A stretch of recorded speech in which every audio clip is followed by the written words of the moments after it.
Hear that noise? You know what's about to go down. Mel Kiper Jr. has released his final mock draft for the 2026 NFL Draft.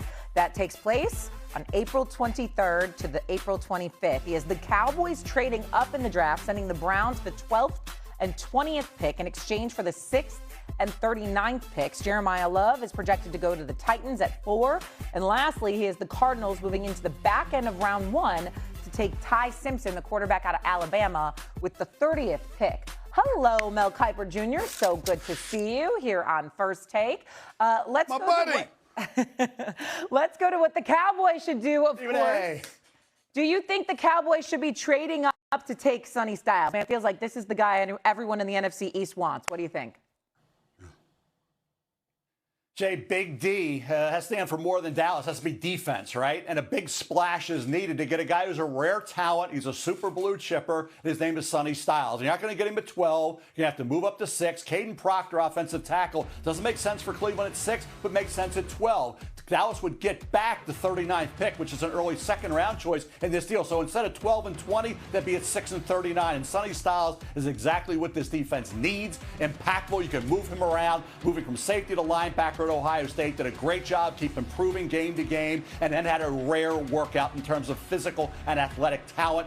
Dallas has to use a lot of picks on defense. It starts here. Then at 39, maybe get another edge rusher. But at Sonny Styles, you're not going to get him at 12. You're not going to get really any impactful player at that point unless things fall differently than I think. So Sonny Styles to move up to 6, to me, makes a ton of sense.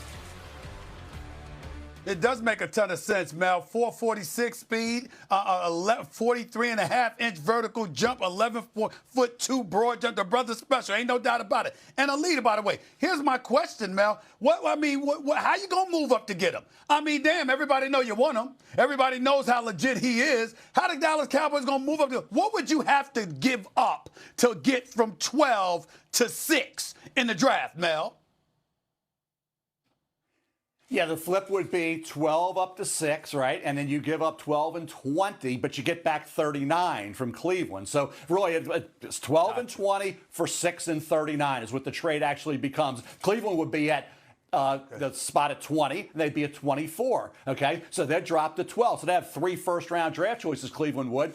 Dallas would have that 6th pick to get the great Sonny Styles potentially, and then get a pick back, which will give them a second-round choice to address that defense. So to me, to get this type of player, now you get good players, okay players, decent players, but not elite. And if you're picking at 20, say, even at 12, who are you going to get at that point? You're not going to get a guy like this who's dynamic. He would have 13 more tackles than Arvell Reese this past season at Ohio State. He cut his missed tackles down dramatically from 2024 to 2025 to hardly any because he was adapting from safety to linebacker at Ohio State. You mentioned the talent. That's rare talent for Sonny Styles, and you can move him around. People say, well, Arvell Reese has to learn how to be a pass rusher. So would Sonny Styles. But as a guy who can be that chess piece and can chase down these fast quarterbacks in the NFL with his range and his speed and his instincts, Sonny Styles, you could make a strong argument that after Mendoza and Love, he's the 3rd best player in this draft and the best overall defensive player in this draft.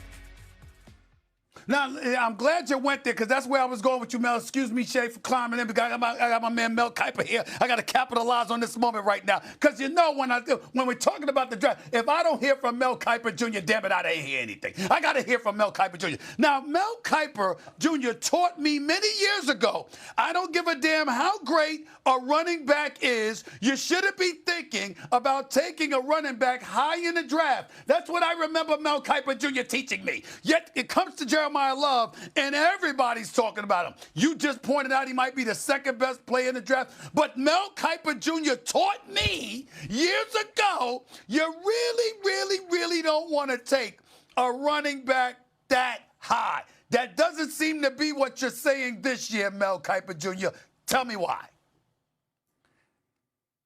And I also taught the NFL because I came up with that philosophy 30 years ago, Stephen A. And then people were screaming at me saying, you're crazy, you're nuts. And I had rationale. There was a reason behind that philosophy. And then you got to adapt, right? Adapt or die, right? So these running backs became multidimensional. They became great receivers out of the backfield. Jeremiah Love could have been 84 instead of 4 and would have been a first-round pick. Same thing when Reggie Bush came out. These guys who could do so much in terms of catching the football and in that passing game and be a weapon beyond just a great running back and be a touchdown waiting waiting to happen, like Dorsett's 99-yard touchdown run on that Monday night against Minnesota. This kid can do that. So for Tennessee, I'd say that this is the way I laid it out today, Shay and Stephen A. I said for Tennessee, do you want Fred Warner, because that's the comp to Sonny Styles, heck of a player, great player, Hall of Famer, right? Or would you rather have Christian McCaffrey, Bijan Robinson, or Jahmyr Gibbs? That's what Jeremiah Love can be. So that's the debate going on in that front office with that coaching staff, GM, and all that. Those decision makers with the Tennessee Titans. I just think for Love and Cam Ward, pairing them together, Ward showed mid to late season he can be a big-time franchise quarterback. We saw evidence of that. Now you get Love, who can be a guy who can go slot and wide. He never fumbled at Notre Dame either. So factor it all in. I gave the slight edge to Love here, and that allowed Dallas to make that move up to get Sonny Styles, who was still on the board when Cleveland was up at pick number 6.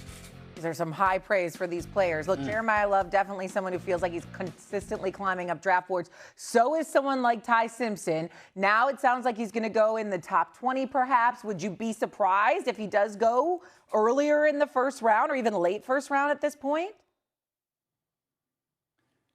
I'd be surprised based on intel if he goes early to mid first round. So people are thinking, could he go at 13 to the Rams? Could he go at 16 to the Jets, right? Could he go at 21 to Pittsburgh? I think late first. You say, who's in the late first going to take him? Nobody. Trade, you guys think that Mike LaFleur, since the Rams seem to like him a little bit, LaFleur coming from the Rams, would he go and make that move to get ahead of the Jets, who are at 33? If you like him and you're sitting at 34, you know the Jets, it could be in play. Since simply because the Jets passed on him at 2 and 16, doesn't mean they'll pass on him at 33. History tells us that, right? So to me, jump the Jets, get into the late first round. Miami needs extra picks. I think they'd be willing. There's a lot of trades between 24 and 32. Plenty of those teams will be looking to move out. So you're going to have plenty of dance partners between 20 and 44 and 32. They'll be looking to make a deal for teams looking to jump in to get a Ty Simpson like Arizona, I think, could possibly do. Mel Kiper Jr., far be it for me to cause trouble, because I never like to do that. I'm a man of peace. I never like to do that. I want to be nice, okay? But Dan Orlovsky went on the air a few weeks ago, and he said there isn't much of a difference between Fernando Mendoza and Ty Simpson. So one minute we're hearing that. Another minute we're hearing Ty Simpson could fall out of the first round. I'm thinking you're Pittsburgh at number 21. How could you pass up on the kid unless you believe in Will Howard? That's how I'm looking at it. Where does the truth lie, Mel Kiper Jr., as it pertains to Ty Simpson, particularly when you're talking about Pittsburgh at number 21? First of all, Dano doesn't have to worry about anybody else, what they think. He doesn't have to worry about what teams are going to back him up. Just have an opinion, state it. Dano has an opinion. He's a former quarterback. He evaluates these guys tremendously well and states your case. You don't need to get backed up by somebody in the league that maybe agrees, or anybody in the media, or anybody that's an analyst, because Dan Orlovsky had that opinion. I had that same feeling about Shedeur Sanders last year. I still believe strongly in Shedeur and what he can do in Cleveland. So hold to it. Don't let anybody talk you out of it. Don't let anybody bully you. Ty Simpson, if he believes that, fine.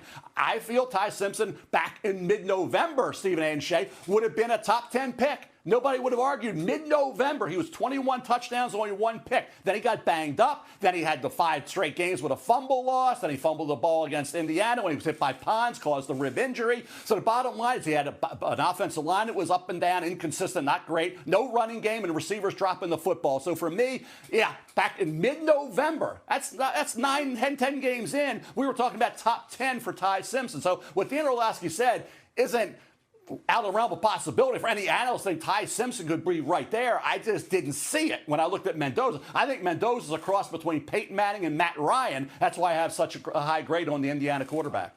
Right now, Mel Kiper, not to speak for you, but to say for you, you have the Pittsburgh Steelers taking a guard out of Penn State, so they would go offensive line as opposed to going quarterback with Ty Simpson. Of course, lots can happen. And Shay, also, let me say one thing real quick. Yes? Yeah, well, real quick, where I could compare Peyton Manning, Matt Ryan with Fernando Mendoza. Ty Simpson, to me, is a faster, more athletic Mac Jones. So that's in the context that I see it, as opposed to Dan, who thinks Simpson's better than Mendoza. Okay. Mac Jones coming off a great year, obviously, with the 49ers. All right, Mel, we appreciate it. I'm sure we'll hear lots from you in the coming days leading up to next week's NFL